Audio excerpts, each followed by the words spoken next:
আসসালামু আলাইকুম, কেমন আছেন সবাই? আশা করি মহান আল্লাহ তাআলার অশেষ রহমতে সবাই অনেক অনেক ভালো আছেন। সিদ্রাতুল সিনহা ডেইলি কুকিং চ্যানেলে আপনাদের সবাইকে স্বাগতম। আজকে আমি চলে আসলাম খিচুড়ির রেসিপি নিয়ে। বাইরে মুষলধারে বৃষ্টি হচ্ছে, এ সময় খিচুড়ি না হলে কি চলে? এইভাবে খিচুড়ি রান্না করলে দেখতে যেমন সুন্দর হয়, খেতেও কিন্তু অসাধারণ মজা হয়। তো বন্ধুরা, চলুন দেখে নেওয়া যাক।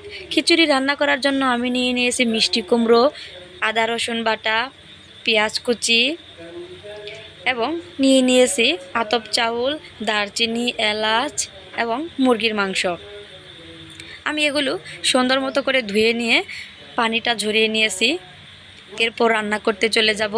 রান্না করার জন্য কড়াইতে তেল গরম করতে দিয়েছি। এখানে এক এক করে সবগুলো উপকরণ অ্যাড করে দিব। আমার অ্যাড করে নেওয়া হয়ে গেলে আমি এগুলো সুন্দর মতো নেড়ে চেড়ে মশলা ভালোভাবে তেলের সাথে মিশিয়ে কষিয়ে নিব।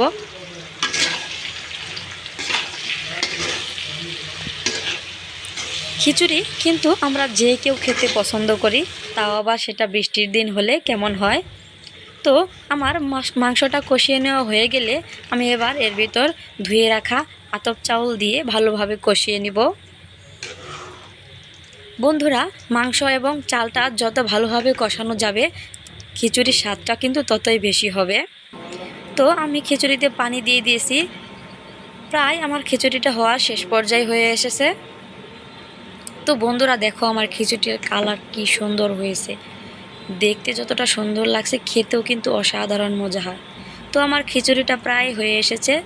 তো বন্ধুরা, চলো তাহলে দেখে নেওয়া যাক আমার খিচুড়িটা দেখতে কেমন হলো।